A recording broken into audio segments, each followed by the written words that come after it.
5 August রাত 9টা already Ganabhaban বিজয় closed, সারা বাংলাদেশ বিজয়। হ্যাঁ, ফেসিবাদীরা পালায়ে গেছে। সেই সময়টাতে আমি তখন ঢাকা বিশ্ববিদ্যালয়ের সেক্রেটারি শিবিরে, আমি ইউনিভার্সিটিতে যাই, গিয়ে বেশ কটা হলে ঢুকি। আমার হল, জসীমউদ্দিন হল, তারপরে পাশে জিয়া হল, 71 হল, মুজিব হল, হলগুলোতে যাই, কি অবস্থা দেখি। আরেকটা ছাত্র সংগঠন যারা যেদিন হলে ছিল না, তারা রুমে রুমে যেয়ে রুম বন্টন অলরেডি করে ফেলেছে। আমরা এখনো গর্ব করে বলতে পারি ডাকসুর অনেক ব্যর্থতা আছে, ডাকসুর অনেক ব্যর্থতা আছে, চাকসুর অনেক ব্যর্থতা আছে বলতে পারে, কিন্তু গর্ব করে এটা বলতে পারি বাংলাদেশের একটা স্কুলও এখনো কোনো পলিটিক্যাল পার্টি দখল করতে পারে না। একটা ইউনিভার্সিটির কোনো হল কোনো পলিটিক্যাল পার্টি দখল করে কাউকে দাস বানানোর প্রকল্প হাজির করতে এখনো পারে না। আপনারা একটা ঐতিহাসিক মুহূর্তে বাংলাদেশের মেডিকেলগুলোতে প্রথম বর্ষে ভর্তি হয়েছেন, এবং আপনারা এমন একটা সময় ভর্তি হয়েছেন যে সময়টা আপনাদের উপর একটা বিশাল একটা আমানত অর্পিত হয়, কিন্তু সেই আমানতের ফিলিংসটা জাগবার মতো যে পরিস্থিতি, সেটা আপনারা ফেস করেন নাই, হয়তো বোঝাতে পারে নাই। আমি আরেকটু খুলে বলি, বিশ্ববিদ্যালয়ের শিক্ষার্থীরা কোন রকমের চ্যালেঞ্জেসগুলো আগে ফেস করতো, সেই এক্সপেরিয়েন্স আপনাদের নাই। আপনারা জানেন না কেমন করে গণরুম তৈরি করা হইতো, আপনারা জানেন না কেমন করে গেস্ট রুম তৈরি করা হইতো, আপনাদের জানবার সুযোগও নাই যে বিটার এক্সপেরিয়েন্সগুলো কেমন হইতে পারে। একটা মানুষকে তিক্ত করে দেয়, তার অতীত একেবারে অতীত বর্তমান সব কিছু শেষ করে দিয়ে ভবিষ্যৎটা একেবারে অন্ধকার করে দেয়, তার ফ্যামিলির স্বপ্ন, নিজের স্বপ্ন সব কিছু নষ্ট করে দেয়। কেমন করে দেয় সেটা আপনারা জানবার সুযোগ পান নাই, পাবেন না। আপনারা ভুলে যাবেন, আপনারা জানবেন না।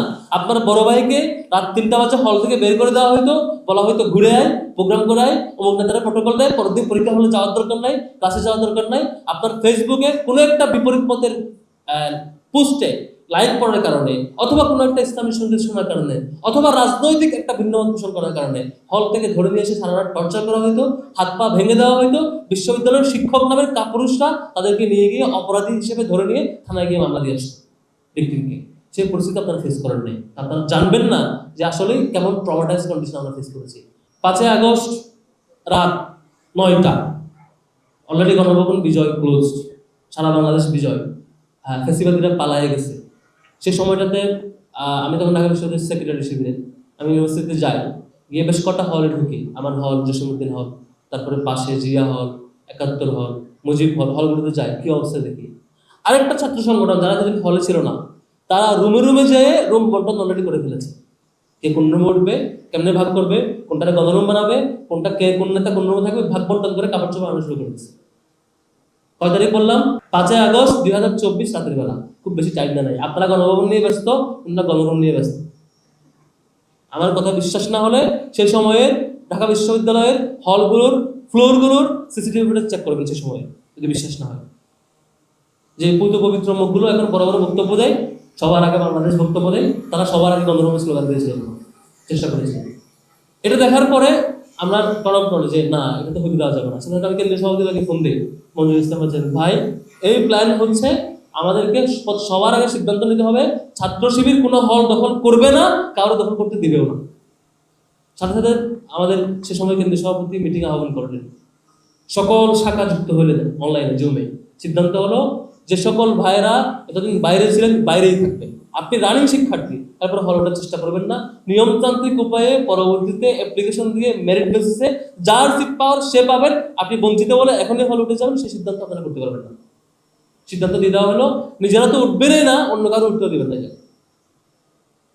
সেই ঐতিহাসিক সিদ্ধান্তের কারণে বাংলাদেশে প্রথমবারের মতো ক্ষমতার পরিবর্তন হয়েছে, কিন্তু হল দখল হয় নাই। এটা 71 থেকে 2024 পর্যন্ত বাংলাদেশের ইতিহাসে এটাই প্রথম, এবং এটাই সবচেয়ে বেস্ট ঘটনা। আর প্রত্যেকটা ক্ষমতার পরিবর্তনে, ইভেন 2001 সালেও বিএনপি এবং ছাত্রদল ক্ষমতায় আসছে, সাথে জামাত ছিল, তখনও সেম হয়েছে, ক্ষমতার পরিবর্তন, হল দখল। 8 সালে আমাদের ক্ষমতায় আসছে, সাথে সাথে হল দখল। আমরা এবার সিদ্ধান্ত নিয়েছিলাম কারো হল দখল করতে দিব না, নিজেরাও দখল করবো। সেটা আমরা পেরেছি আলহামদুলিল্লাহ। আমরা এখনো গর্ব করে বলতে পারি ডাকসুর অনেক ব্যর্থতা আছে, ডাকসুর অনেক ব্যর্থতা আছে, চাকসুর অনেক ব্যর্থতা আছে বলতে পারেন, কিন্তু গর্ব করে এটা বলতে পারি বাংলাদেশের একটা স্কুলও এখনো কোনো পলিটিক্যাল পার্টি দখল করতে পারে না। একটা ইউনিভার্সিটির কোনো হল কোনো পলিটিক্যাল পার্টি দখল করে কাউকে দাস বানানোর প্রকল্প হাজির করতে এখনো পারে না, যেটা 90 সালে বিএনপি ক্ষমতা আসা করে করেছে। অনেকটা পলিটিক্যাল আলাপ হয়ে যাচ্ছে, এটা সত্য। 90 সালের পরে গণরুম শুরু হয়, 90 সালের পরে গেস্ট রুম শুরু হয়, এই যে সাবার শুরু হতে পারে। এই গল্প কেন করেছি ভাই? করছি এই জন্য আমাদের সেশন হয়তো শেষ, আমরা ইউনিভার্সিটিতে আর যাবো না, হয়তো পড়াশোনা শেষ হয়ে গেলে। এরপর দায়িত্বটা আপনাদের, আপনার ক্যাম্পাসকে নিরাপদ রাখবার, আপনার 5 বছরের একাডেমিক লাইফ নিখুঁতভাবে কোনো ধরনের টর্চার ছাড়া, ট্রমা ছাড়া, এই ফেসিবাদী কায়দার যে স্ট্রাকচার, জুলুম করার যে স্ট্রাকচার, ডেভেলপ করতে না পারে, পরবর্তী আপনার ছোট ভাই যদি কোনো ছোট ভাই ভিকটিম হতে না পারে, সেটার সকল বন্দোবস্ত করে যাওয়ার দায়িত্ব আপনার। আমি এটাও ঘোষণা দিচ্ছি, কখনো যদি দেখেন ছাত্র শিবিরের কেউ এই ধরনের চেষ্টা করছে, আপনি শিবিরের বিরুদ্ধে তখন দাঁড়াবেন। ছাত্র শিবিরে কোনো জনশক্তি যদি কোনো হল দখল, কোনো ধরনের কাউকে টর্চার কিংবা বাজে কালচার যেগুলো আমরা অপছন্দ করি, আমরা বারবার বলছি, সেগুলো শুরু করতে চায় যে কোনো পর্যায়ে কেউ, তার বিরুদ্ধে দাঁড়াবেন। আমি আপনার সাথে বলছি, এই জিনিসটা কেউ হতে না পারে। বিশ্বাস করবেন কিনা জানি না, এটা আমাদের অসংখ্য শহীদের যে রক্তের বিনিময়ে আমরা পেয়েছি, এটার যে কত মূল্য, এটা আমাদের বাইরে এখন ফিল করছে না। আমরা বিশ্ববিদ্যালয়ের সর্বশেষ ডাকসুর উদ্যোগে আমরা নতুন প্রোগ্রাম অ্যানাউন্স করেছি যে কদরম গেস্ট রুমের স্মৃতি লেখন, যাতে নতুনরা জানতে পারে। খুবই আমাদের মসিহনের একটা ঘটনা বলি, এটা মেডিকেল আরো বেশি সিভিয়ার করছে। মেডিকেল অসংখ্য শিক্ষার্থী মারা গেছে, আপনার ইতিহাস জেনে নিয়ে বাদের কাছ থেকে। মেডিকেল নামগুলো আমার মুখস্থ নাই, আমি ইউনিভার্সিটিটা করবো বলি। রাকিব ভাইকে মহসিন হলে সারা রাত পিটাতে পিটাতে রক্ত বমি করছে। বমির এক পর্যায়ে তিনি সেন্সলেস হয়ে যাবে অবস্থা। তিনি চাচ্ছেন, ভাই আমাকে একটু পানি দেন, আমি মনে মারা যাবো।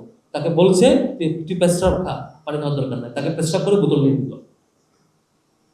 এটুকু শেষ না, পরে শিক্ষকরা আসতেন, বিশ্ববিদ্যালয়ের হলের প্রভোস্টরা মিলে, সেসব ওই দলের ছাত্রলীগের ক্যাডাররা মিলে রাকিব ভাইকে থানায় নিয়ে রাকিব ভাইকে উল্টা আসামি করে মামলা দিল, যাকে সারা টর্চার করা হবে। অপরাধ কি?